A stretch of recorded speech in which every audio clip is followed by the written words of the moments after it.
நான் உங்கள் ராஜேஷ். எல்லோரும் எப்படி இருக்கீங்க? நான் சூப்பராக இருக்கேன். வழக்கம் போல் இன்றைக்கி பார்த்தீங்கன்னா இரவு நடு இரவு மாதృகாத 1:30 ஆச்சு.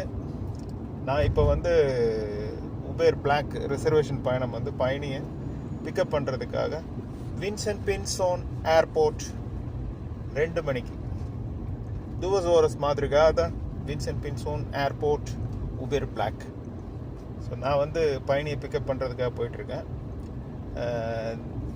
நமக்கு காட் கிரேஸ் தினமும் உபேர் பிளாக் பயணங்கள் 2, 3 அப்படின்னு கிடச்சிக்கிட்டே இருக்குது. அதுபோக கம்ஃபோர்ட் பயணங்கள் கிடைக்குது. அதிகமாக பார்த்திங்கன்னா ரிசர்வேஷன் பயணம் எனக்கு கிடச்சிக்கிட்டு இருக்குது. ஸோ அந்த ரிசர்வேஷன் பயணத்தில் இருக்கிறதுனால நான் உபேர் அதிகமாக நைட்டு நேரமே சூஸ் பண்ணி வண்டி ஓட்டிக்கிட்டு இருக்கேன். ஏன்னா உபேர் பிளாக் நைட் டைம் மட்டும்தான் அதிகமாக கிடைக்குது.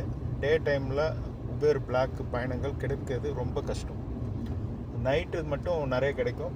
ஏன்னா ஏர்போர்ட் பயணங்கள் அந்த மாதிரி அதிகமாக அவங்க அதை சூஸ் பண்ணுறாங்க, உபேர் பிளாக் பயணங்களை. இனிமேல் நம்ம அடிக்கடி தொடர்ந்து பேசுவோம் நிறைய விஷயங்களை. அப்புறம் என்னோடய சேனலை சப்ஸ்கிரைப் பண்ணுறாதவங்க சப்ஸ்கிரைப் பண்ணுங்கள். மொழி புரியலை, டிரான்ஸ்லேஷன் வேணும் அப்படின்னீங்கன்னா அந்த இதில் யூடியூப்லேயே சைடில் லாங்குவேஜ் ஸ்க்ரீன் இருக்குது. அதில் நீங்கள் டச் பண்ணி நான் என்ன பேசுகிறேன் அப்படிங்கிறத இங்கே இருக்கிற லோக்கல் நண்பர்கள் புரிஞ்சுக்கலாம்.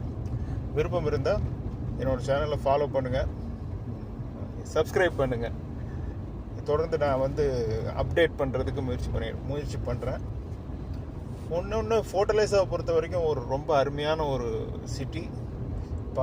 மக்கள் தொகை ரொம்ப குறைவு. நம்ம இந்தியாவை கம்பேர் பண்ணும்போது ஒரு 3 ஸ்டேட்டு மக்கள் தொகை தான் இந்த நாட்டிலேயே இருக்குது. ஆனால் பரப்பளவு பார்த்திங்கன்னா ரொம்ப பெரிய பரப்பளவு. மீண்டும் நிறைய பேசுவோம். இணைப்பிலே இருங்க. பாய்.